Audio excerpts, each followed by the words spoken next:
Hello to everyone that's joined. Just a quick introduction. So my name's Joshua Welch. I'm part of the Access Screening team.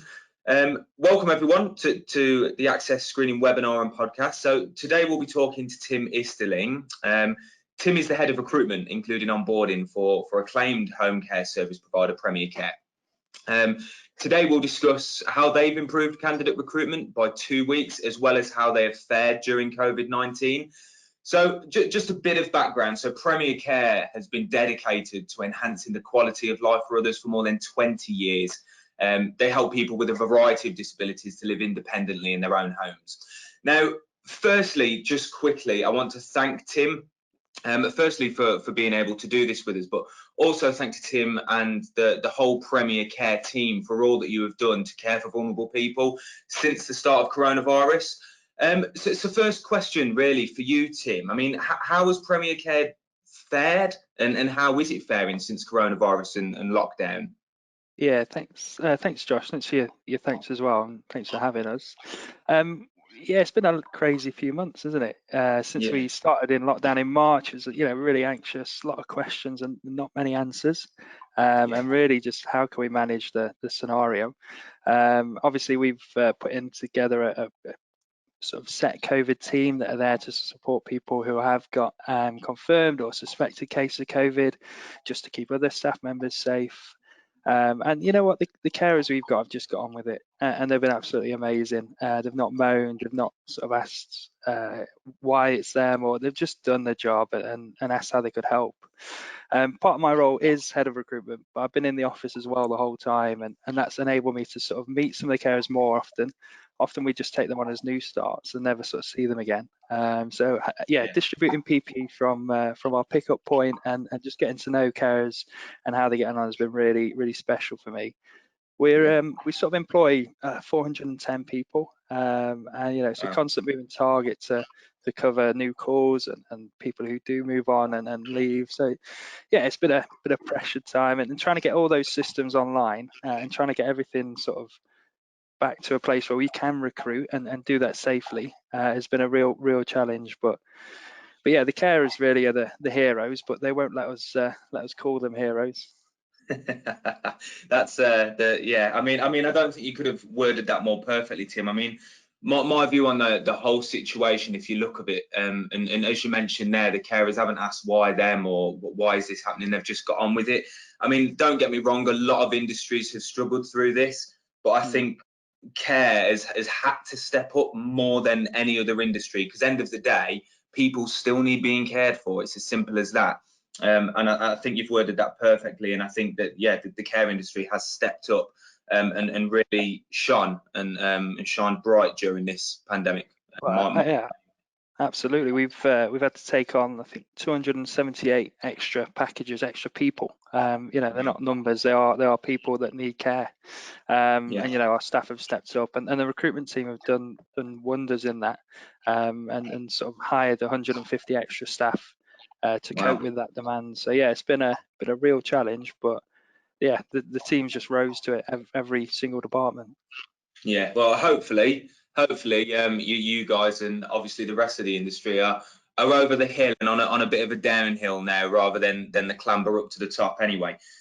Which will hopefully make things a bit easier for everyone. I bet it's been quite nice from your perspective as well, as you mentioned, actually getting to see and be more involved with the carers rather than it just being a recruitment process, if that makes sense. Yeah, absolutely. I mean, some of the interactions at the window when carers have come and done a full weekend on, or maybe not work, had a day off for the last 6 days due to how the rotas have fell, and they just come to the window and just ready to go again and collecting more kit. It is really, inspiring. We could always moan about things we're going through, but yeah, by no means have I got it the worst at all. These guys are full to the eyes in PPE, really hot conditions in people's homes and just doing what they do. It's special. It's brilliant. I mean, on that note, and on the note of carers, and obviously you mentioned that you've recruited 150 extra staff during all of this. I mean, recruiting qualified and compliant staff is absolutely critical for the health and social care sector. I mean, how have you actually been getting on since introducing access screening? Yeah, well, we've had screening since about November, which is really well timed in terms of just before the sort of pandemic. Perfect But it timing. meant that we got our hands on it and got to grips with it before the need for the big push for staff, really. But Yeah, what it has done is it's reduced the amount of time we have to spend doing admin, and it's in fact saved probably a whole position in the admin side of stuff. wow. A candidate would have probably took about a month and a half to get from interview or application right through to the first shift. It's now we're looking at about 2 weeks, 3 weeks on average. So, save time in that sense. Brilliant. All candidates go through all the CQC checks and are all compliant before they even start on rota, and it just gives us so much more control in that sense. Yeah. And the other point is we can always brand it up and it looks and feels like what we want it to look and feel like. So yeah, it's always an extension of us, really. Yeah, fantastic. I mean, when you mentioned you've had it since around November, I mean, it couldn't have tied in more perfectly, for lack of a better word. Mm. Obviously, COVID-19 is coming just in time, hasn't it? Obviously, with things moving remote due to COVID, I'm presuming it's helped from the remote side of things as well, with sending portals out to candidates and not having them to bring in all of this or come in to do face-to-face all the Yeah, time. absolutely. Our staff have all internal staff had to work from home, so obviously that's been a massive challenge. But yeah, Yeah, you're spot on. The screening is online, and it means they can send in copies and scan things in, and there isn't that footfall or interaction face to face, and just keeps everyone safer. So yeah, timing of that has yeah. been brilliant. Yeah, that's brilliant. And I mean, on the note of how access screening has actually come in and obviously helped you achieve these things and helped you save admin and obviously shorten that candidate turnaround time. I mean, how did you actually cope before access screening? Well, I've only been enrolled since Jan, so I got a bit of help with this question. But I know previously they used to have multiple systems. So right from the interview, you'd have to collect all the documents, Yeah, and that's took the pressure off the interviewee, who's there to sort of now just gauge the candidate and not worry about all the other admin side. But yeah, from that point, you're then chasing people through and collecting references and constantly going back and forth between candidate trying to move things on. Whereas with the screening, it's just online, it's really regulated, and yeah, it's just it's with them, and all you do is prompt. It's really yeah. simple. Yeah, I mean, I believe it was myself that was involved in the original project when Premier Care decided to move forward with access screening. And I know that there was a lot of manual processes, and it kind of includes a lot of room for human error when you're Yeah, looking at circumstance as well. Um, yeah, absolutely. were you guys aware that there was this sort of technology out there, or technology out there in general, to help with screening and compliance? I think we sort of started our journey with Access, getting the Mabizio, or what is now Access Care Planning, and Yeah. that just helped us with compliance in terms of providing care and care plans going online, and removing paperwork from service users' homes. And then from there, we obviously were made aware to the other areas Access worked, and yeah, screening's just been a success. That naturally came after the care planning app. Yeah, yeah, brilliant. So obviously you've got is it the two products you have from Access now, the screening and the Access Care Planning? I think we've got a few more as well. We've got People Planner, which I believe Access also run, which is sort of rota Yeah. based. And we're also today, on the 24th, launching the Access Applicant Tracking System. So that's going Okay, to brilliant. sort of work on the front half of our recruitment pipeline, and Yeah. feed into the screening. So.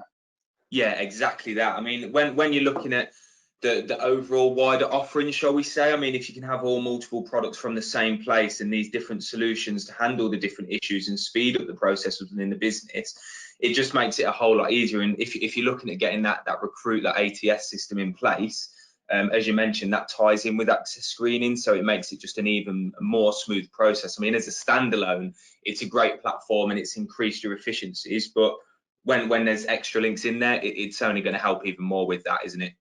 Yeah, exactly. We're really excited to get on it and start using it, really, just for the time Yeah, save and the efficiency. I mean, yeah, the quality is still there. The candidates are still the same candidates. We got to ensure yeah, they're the right people. yeah, But these tools just help that process. yeah. Yeah, fantastic. What was there any specific reason? I know you mentioned that screening was put in place before you were part of the business, but is there any reasons why the business didn't move to a software solution before?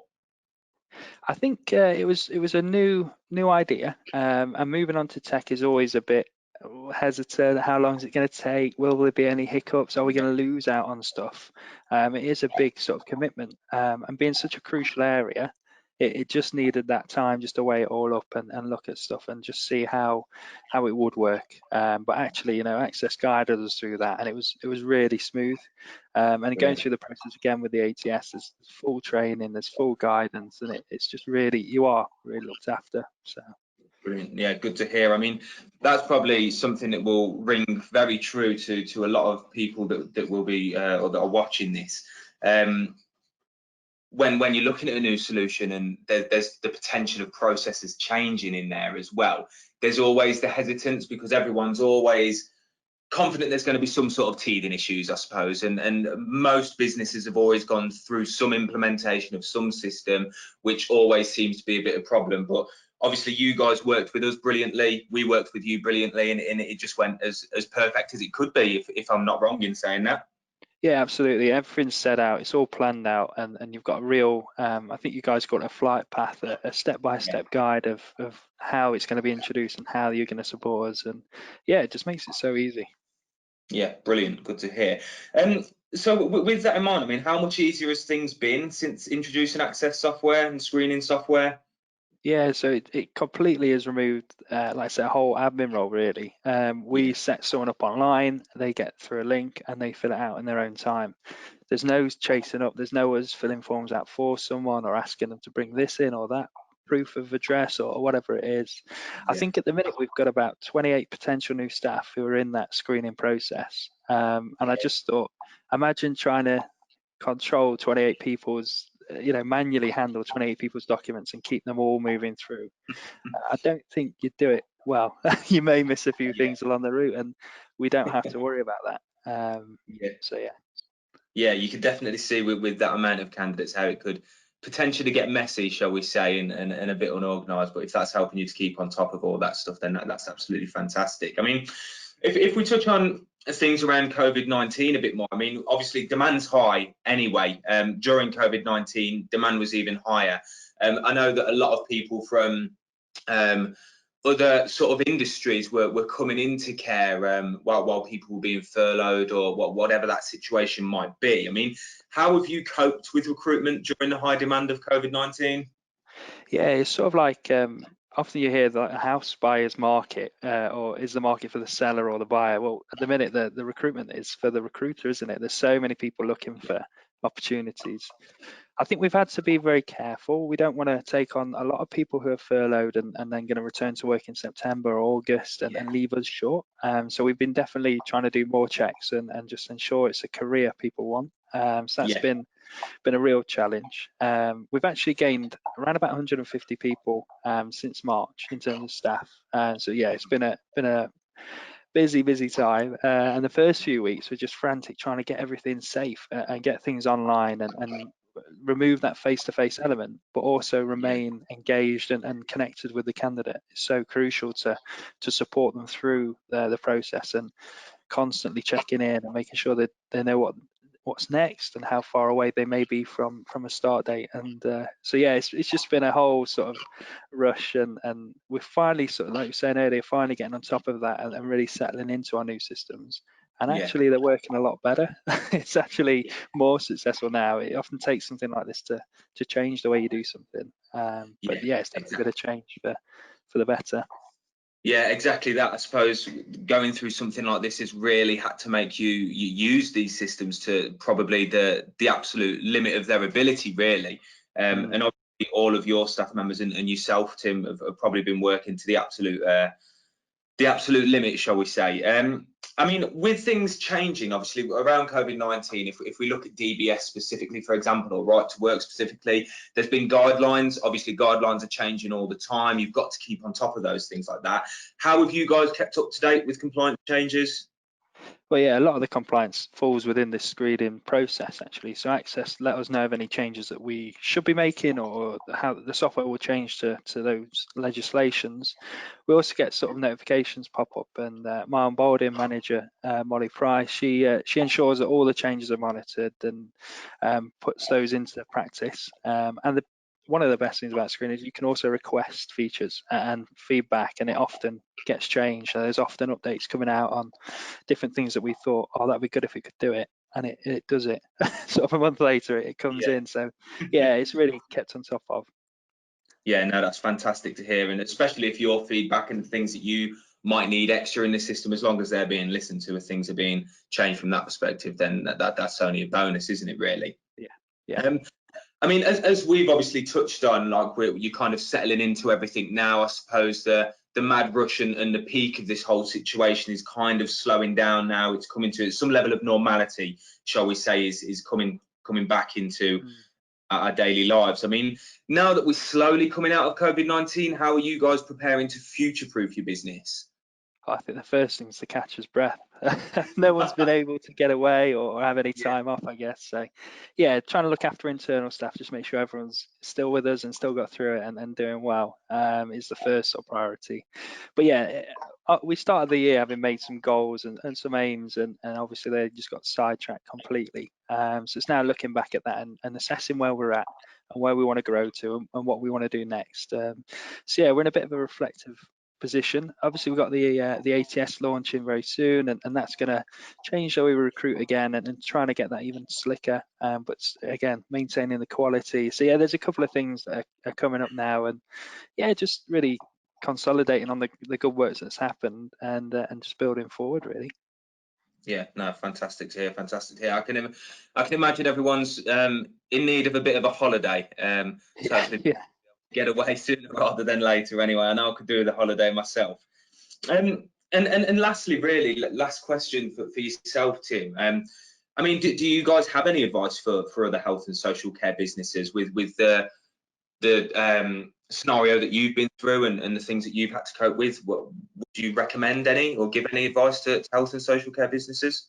Yeah, I always don't feel adequate or knowledgeable enough to do that. But I guess the one thing I have learned in the last sort of 4 months or so is, we've got where we lose a face-to-face contact, that other engagements, the phone calls, the emails, the texts, however you can, just keeping in contact with your future employee really, and building that relationship right from the start, from as soon as they get the application in, has shown us how important that is. Often you rely on the interview to get to know someone, but we haven't got that, so we need to build it in other ways. So yeah, for me, it's just been all about that engagement really.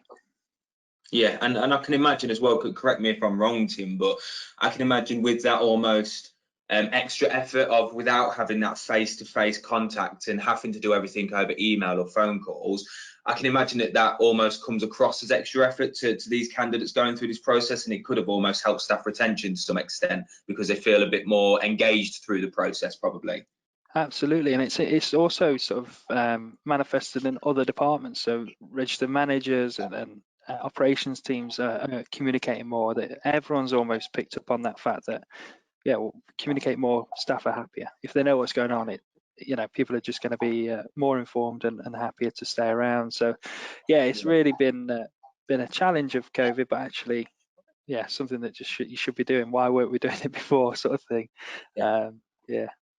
Yeah, exactly that, and as they do say, every cloud does have a silver lining, I suppose. So that's all the questions that I've got for you today, Tim, and thank you ever so much for taking part in this webinar and podcast, and thank you for your insights on that as well. I mean, just to finish off, if anyone would like to get in touch with Access Screening at all and have a further chat around that, please call us on 0845 345 3300. Or if you want to visit the website, you can visit us at theaccessgroup.com/candidate-screening. And please, anyone, as we've mentioned at the start, Premier Care have been dedicated to enhancing the quality of life for others for more than 20 years. They help people with a variety of disabilities to live independently in their own homes. If anybody wants to have a chat with the Premier Care team, I would strongly advise that you do so. And you can give Premier Care a call on 01623 810 100, or please just visit their website, have a look at what they do and the sort of difference that they make at premiercarefamily.co.uk. If anyone wants to contact me directly and have a bit of a conversation around screening or whatever it might be that we've spoke of on this podcast as well, please email me at joshua.welch@theaccessgroup.co.uk. And again, thank you, Tim, and thank you for everybody who's managed to join and have a listen of this. I hope you found it all helpful, and we'll leave it there. Thank you, everyone. Cheers.